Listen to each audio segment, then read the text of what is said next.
session is with the leader who has put India on the fast track of safety and technology. He is soft-spoken, affable, low-key, and a quintessential doer. He is an IAS officer and an engineer. He is a career technocrat and has been at the forefront of complex infrastructure projects. If any of you have traveled by rail recently, you would have seen the transformation. Ladies and gentlemen, it gives me great pleasure to invite Ashwini Vaishnaw, Minister of Railways and Communication and Electronics and Information Technology, who will now speak on bricks and clicks. Thank you.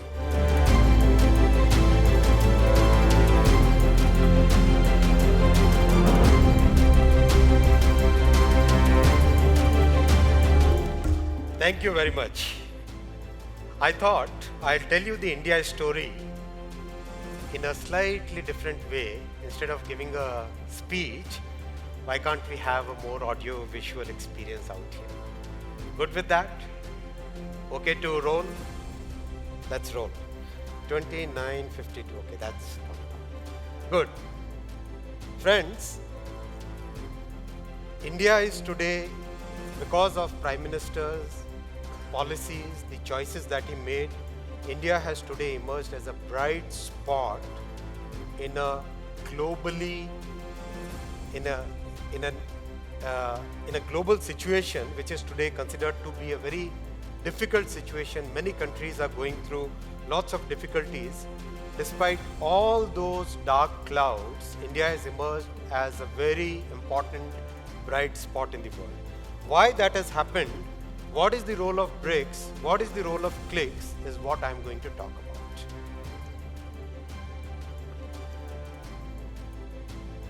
When the pandemic hit all of us, all the countries had some choices to be made. What are those choices that India made which are different from the choices that other richer countries, more developed countries made? That's the fundamental difference which needs to be known to all of us.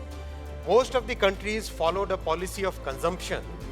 It was a strategy where you print more, increase the size of your balance sheet of the central banks, and put that money in the hands of consumers, consume. Whereas in India, Prime Minister Modi, he followed a strategy where a very focused consumption, free food grain to 800 million people, free vaccine doses, 2.2 billion vaccine doses, some consumption items, but a great focus on investment, a very big focus on public investment. We all know that 1 rupee invested in infrastructure gives us 3.6 rupees worth economic activity in the economy, right? So this change, this difference is what created a situation where India is today having high growth, moderate inflation, compared to global scenario which is having low growth and high inflation. That's a fundamental difference, and that is showing the results. Structurally, India's economy is changing from 27% at its nadir investment as a part of India's GDP. It has grown to 31%, and this is the public investment program in front of you, friends. From something like 2.5–3 trillion rupees annually, it has now steadily increased from 3 to 3.4 to 4 to 5.5 trillion rupees, 7.5 trillion rupees, and this year's budget, this is 10 trillion rupees. Everywhere we go and talk to the industry people, the factory utilization has increased significantly from a low of 60–65%, it is now 75–80%. It is resulting into huge employment generation. What used to be the formal employment, what used to be just about 600,000 per month, is now 1.5 million per month.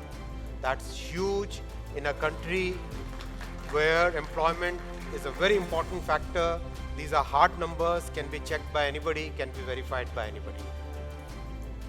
So this is where I would like to shift the gears to what are we doing in railways, what are we doing in telecom, what are we doing in IT and electronics. The three responsibilities that Prime Minister Modi ji has given. I'll talk about railways first. Massive network, all of us know, one of the largest networks in the world. 8 billion passengers carried every year. 8 billion.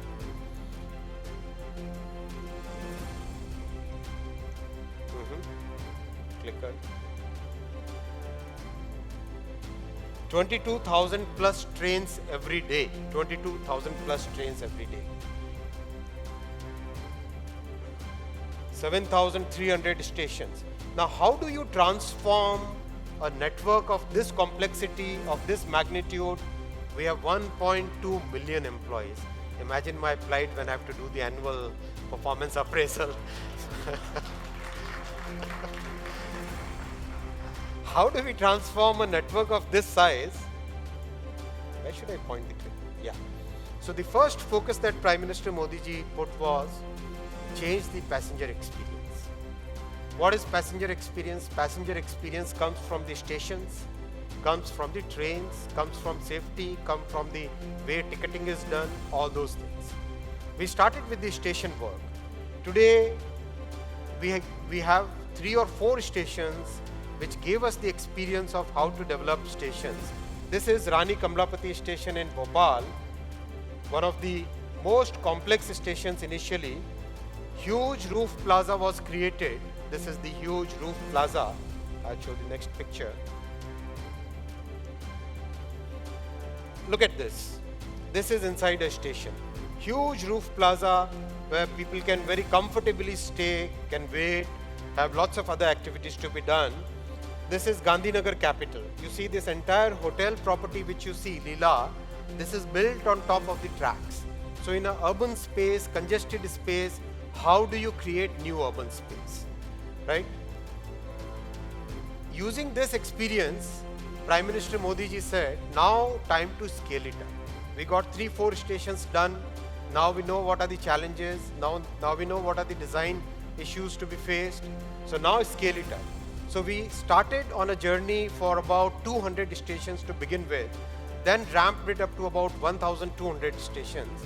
And today we are working on 1,275 stations as we speak.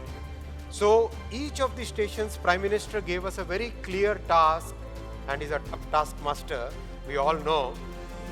Very clear task that think 50 years ahead. Don't design for today, design for 50 years. Create new urban spaces. Integrate all the modes of transportation within the station. There is city on both sides of the stations. Let the station become the entity which basically integrates both sides of the city, doesn't divide. These are the challenges that he put before us. And friends, the designs which have been created by our teams, phenomenal. If you look at some of the designs, this is New Delhi station. Can you imagine? And this is not something which is there in faraway future. This is the complete design done. All the urban planning agencies who have to give their permits, some 100 odd permits taken, tender already issued. By the middle of March, the tender will be awarded. All the pre-work which requires to be done, all the pre-works done. This is something which you will see in construction in the coming couple of years. Huge urban space getting created. Roof plaza was a concept that Prime Minister himself gave. He said our stations are, and Prime Minister is very closely connected with railways, as all of us know. It's an emotional connect for him. So he said all our stations are there in congested urban spaces. Can we create new urban space in stations? So this is the idea he gave. So in New Delhi station, we are creating close to 50 acres of new urban space. Imagine how much more opportunity the city will get. These are all pictures of that design. Everywhere we are going for elevated, wherever large cities are there, people should be very comfortable when they come to the station. So we are creating this elevated approach and departure roads. So there is a separate arrival, there is a separate departure, and this is all on elevated network, so that because these are large stations where millions of people come every year, millions. These are not numbers in thousands, these are numbers in millions. And the way railway network will grow, this will see multiple growth in the coming years. So everywhere we are going for complete master plan, very focused urban space creation, very focused multimodal integration, very focused separation of departure and arrival, wherever needed, elevated routes to reach the station and to go out of the station. Maybe some spot where I have to stand. Yeah, this is Ahmedabad. Again, one of the few iconic stations. Of course, every station is important, but some of these stations are really iconic. These are stations which carry more than 10 million passengers every year. So all of them are being taken up in a very, very meticulous planning. Again, tender done to be awarded within next few weeks, next few days. Pre-construction activities almost on the verge of completion. All operational decisions taken. So these are progressing very, very well. And again, we are taking up a very modular approach to construction, creating roof plaza, creating elevated transport corridor around the station. These are 3 roofs getting constructed, multimodal plaza. Again, focusing on heritage elements, making sure that the city's heritage is fully integrated in the station design.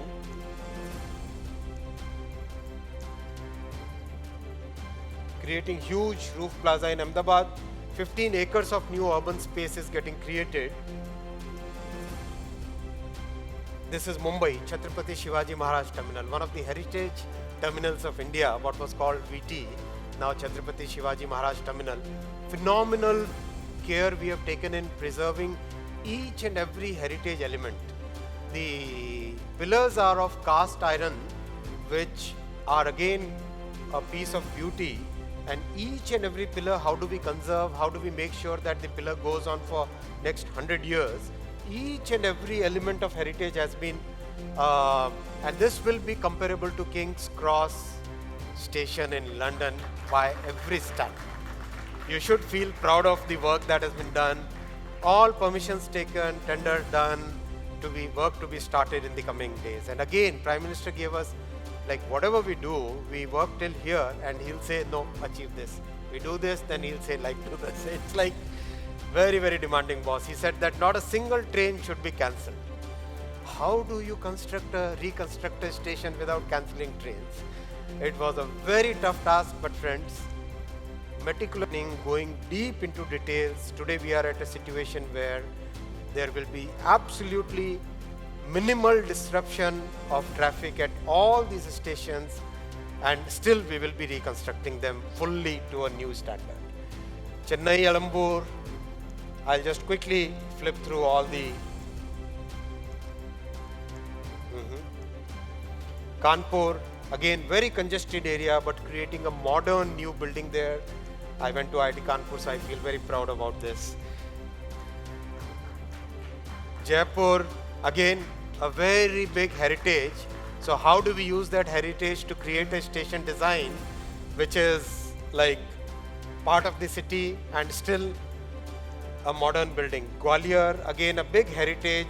So how do we retain that heritage and still create a modern structure? Work has already started on these stations. Already tenders awarded, work started, contractors actually working there in the field. This is Prayagraj, a station where when Kumbh happens, you get in a single day 10 million people. On a single day, you get 10 million people. How do you design a station for that kind of volume? Phenomenal challenge, but the teams have delivered. Work has started on this, tenders awarded 4-5 months back, work has started on this. Again, huge thinking has gone into creating space where that peak traffic of 10 million people on a single day can be managed in a very effective way. Surat, again, huge multimodal. What I wanted to explain was huge multimodal integration. The bus stand, the BRT, metro, everything getting integrated into one multimodal hub. So it's a totally different way of looking at infrastructure. Our Prime Minister always says, PM Gati Shakti program, he says that think of integrating all the modes today itself, so that if you construct something today, it should not get disrupted tomorrow. Bangalore, Visakhapatnam, Safdarjung, Chandigarh. I can show you multiple pictures. All these are the places where work has started. I'm not showing you something which is there out in future. This is where work has started. Delhi Cant, again huge transportation challenge, but we created this entire, from the flyover, we created this entire elevated road which runs around the station and makes sure that the passengers are not feeling any inconvenience. Lots and lots of thinking has gone into all this. Jammu Tawi, again a piece of heritage, piece of religious culture we incorporate in the city. So PM says, Virasat bhi, Vikas bhi. Preserve your heritage while you are developing. So that thought process we have maintained in each and every station. Rameshwaram, I'll quickly flip through. I wish the flipper was much faster. This is the report card. Construction started on 49 stations and rapidly moving towards 1275. Friends, this was first part of the passenger experience. Second part of the passenger experience is the Vande Bharat train. A very, very complex piece of machine. Very complex piece. When Prime Minister gave this challenge that design a world-class train, the first impulse was go out, go to Germany, go to France, go to Japan, import it. But PM said no. It has to be designed by our engineers. It has to be manufactured in India. It has to be really make in India, made in India, designed in India train. And the train is a huge success. Almost every 7-8 days, a new train is getting launched.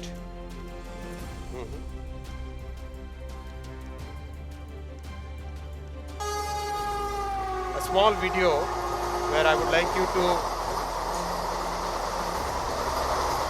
The design elements were so complex that since the tracks are in whatever shape they are, we designed a train which has been tested for 180 kmph.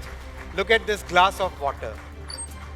As we say in Hindi, पानी की glass नहीं हिली, लेकिन दुनिया हिल गई.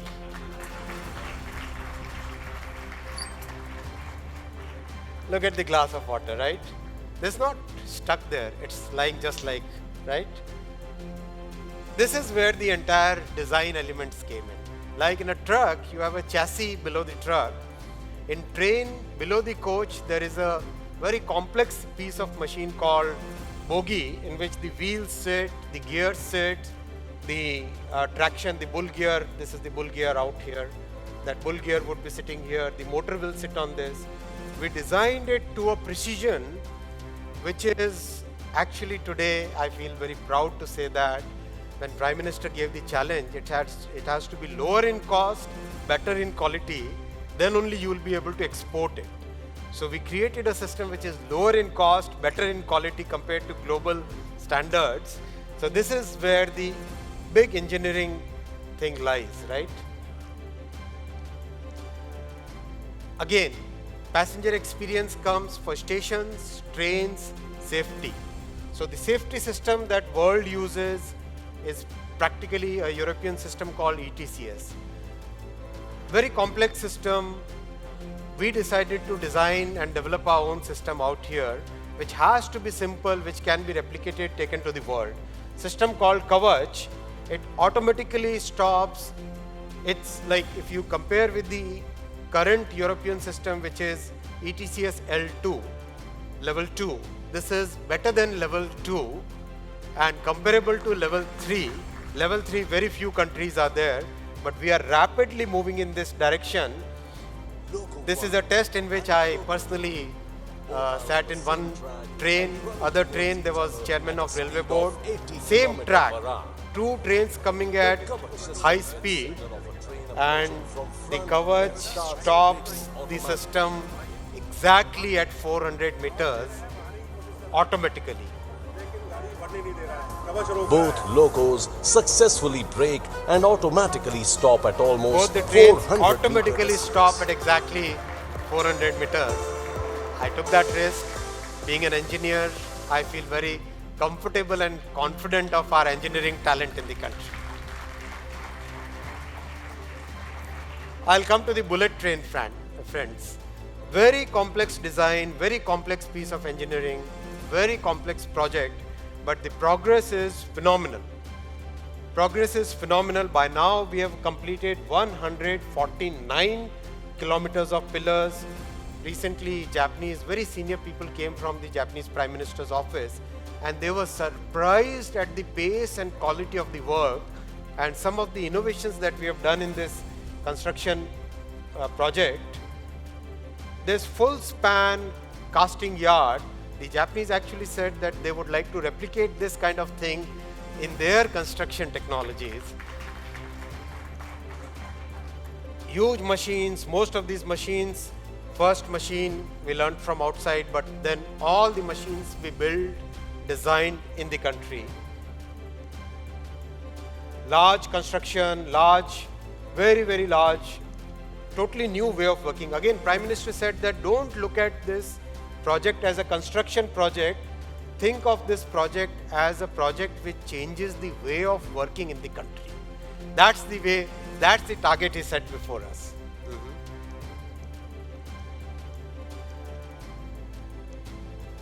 This entire construction process, like once the pillars are done, then this large machine picks up a girder. Each of the girder is like 1,100 tons, 1,100 tons.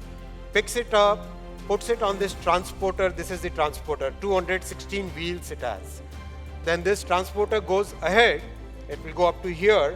Then this launching gantry will pick it up and put it on the gap between these two pillars. So it's a very rapid construction, very fast-paced construction. And since the country didn't have this kind of, India never had this kind of technology, with this project, this new construction technology has become part of our playbook.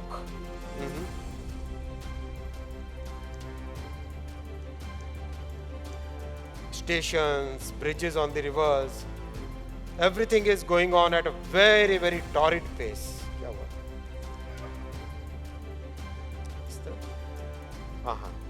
Anand station, Sabarmati station, this is almost now 80% completed. Small video clip of construction activities. Large girders now, good thing is, many of these girder casting structures, which we initially imported, now these innovations have happened in places like Rajkot, places like Surat, places like Sri Perumbudur. And today these people have started getting export orders for the casting equipment. Already we have, within a short period, we have exported about some 80 odd consignments of these equipment. This is phenomenal. I mean, look at this construction activity. I feel so proud of it. This is the transporter going up there. The launching girder picks it up. While there is traffic moving down below, without any hassle, coolly this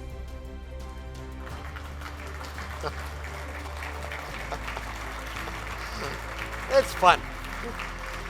I invite all of you to go and see this site, work site. It's phenomenal. You'll feel so proud of what our engineers are doing, what the vision our Prime Minister has given to us. This river deck was completed in 1 month. So this is November 22.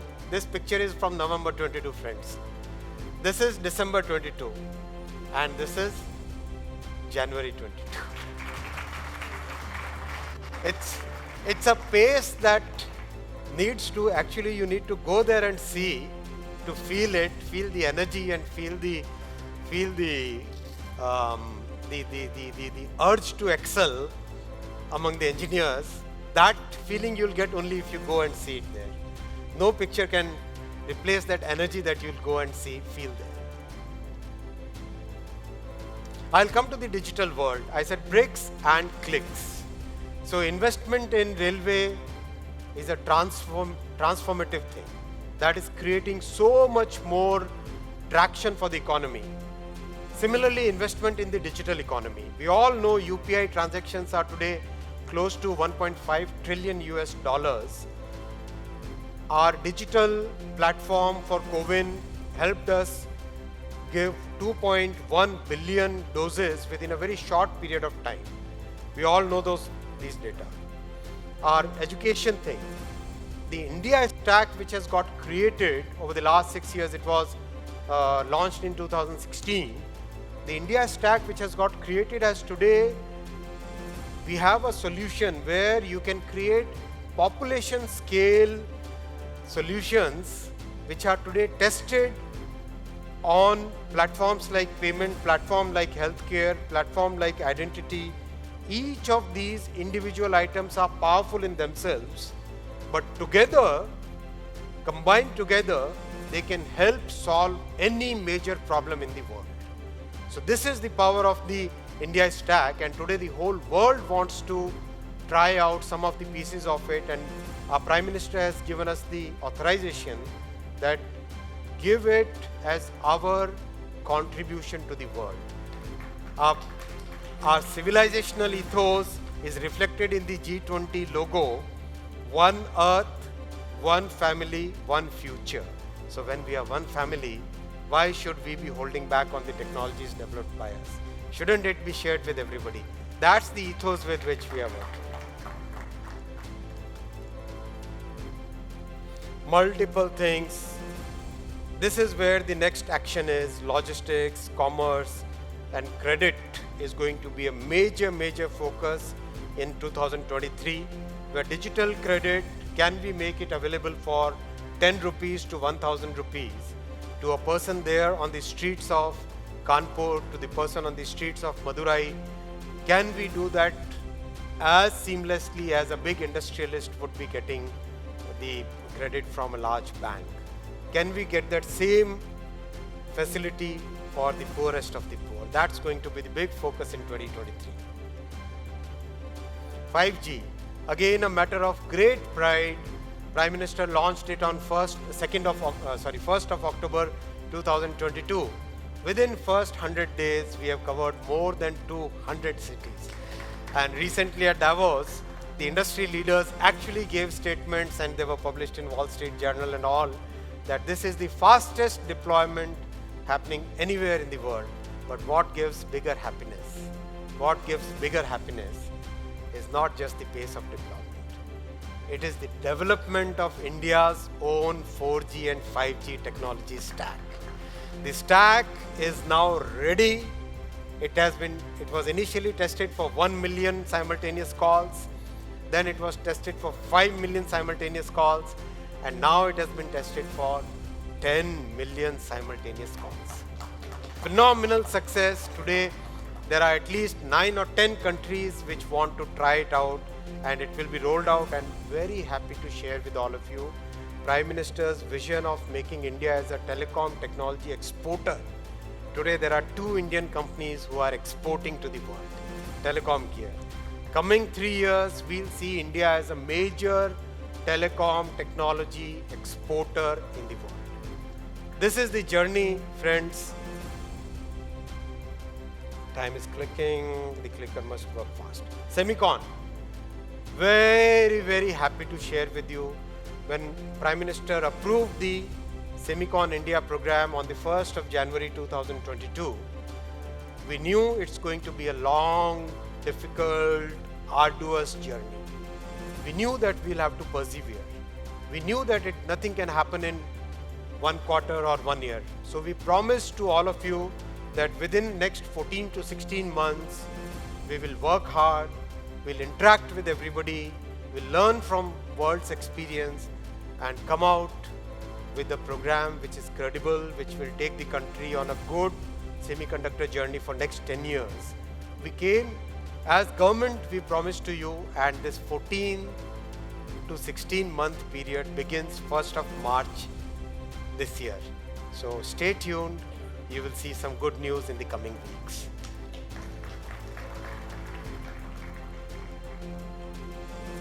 We know about, friends, I'll end it and open it up for questions, saying that India under Prime Minister Narendra Modi ji's leadership is investing both in bricks and clicks, making sure that the poorest of the poor are getting integrated into an economy which is today increasingly a digital economy, an economy which is today growing at 6 to 8% on a regular basis, on a consistent basis. Thank you very much for your patience. As you say, time is over. I'm okay with questions. Ladies and gentlemen, the Honorable Minister has been very kind to accept questions from the audience. So I suspect that there will be some microphones that will be brought to you. May I request you to kindly state your name and use the microphone, and please ask your questions of the Minister. Do we have any microphones there that can be given to the audience? Thank you.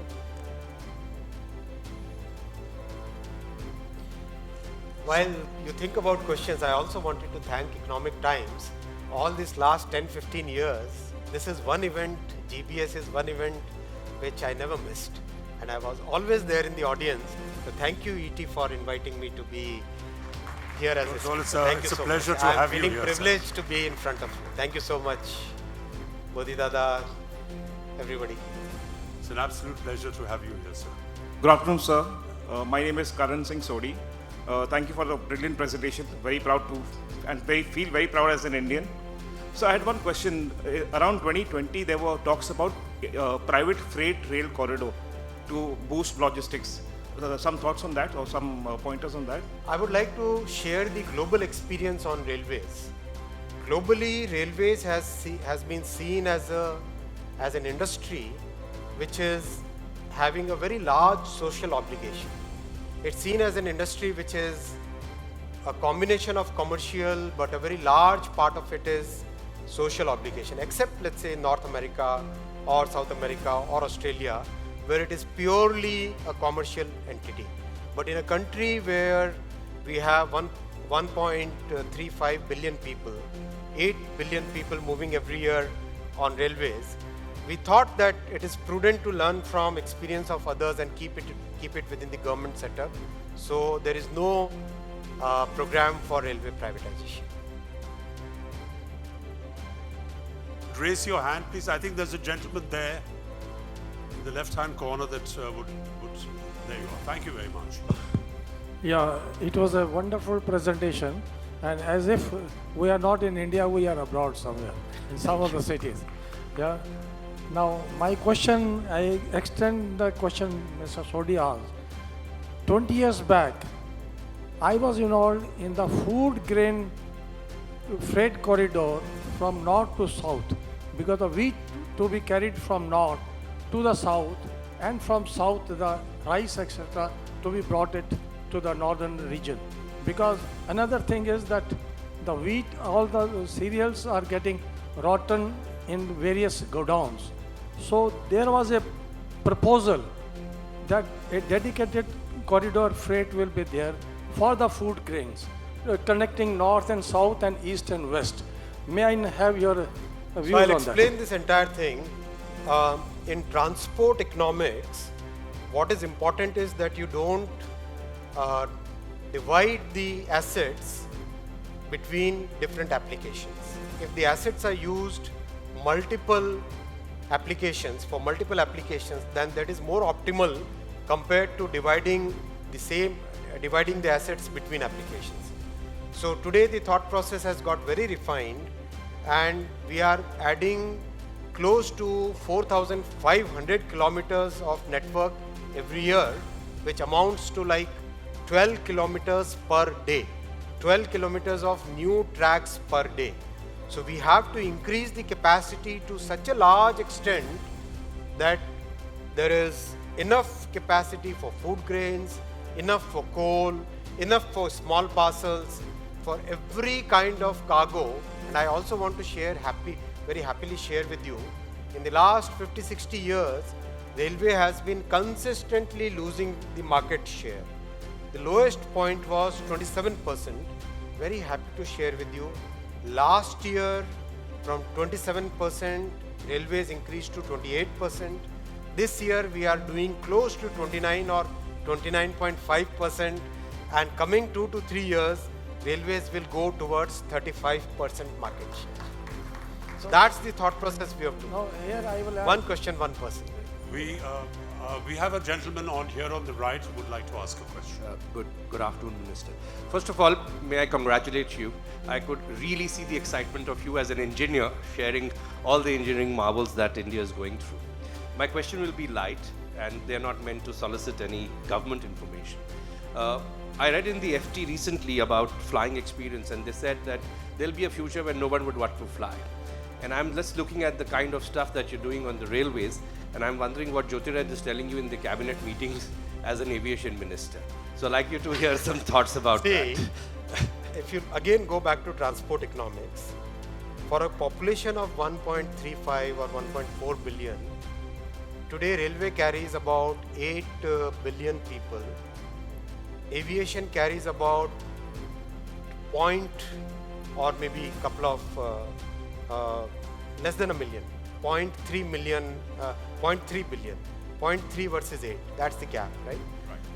Country will have enough for everybody is my point. Up to 250 kilometers, road is very good. 250 to 1,000 kilometers, railway is the ideal mode. Beyond 1,000 kilometers, air will be the ideal mode. So there will be enough for everybody. Just one more question on the railways bit, sir.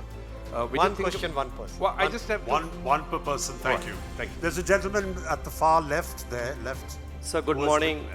My name is Rajiv. I work with French MNC called Saint-Gobain, which is a big 50 billion group. First of all, sir, thank you very much for turbocharging India's growth in multiple dimensions. We are proud as an Indian.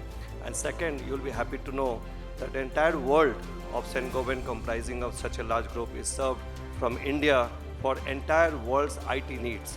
So the India developments in India. Sir, my question is very personal. I see people struggling in leading one ministry. You are leading 3 ministries, turbocharging growth in all 3. What's the secret behind this, sir? Prime Minister Modi ji.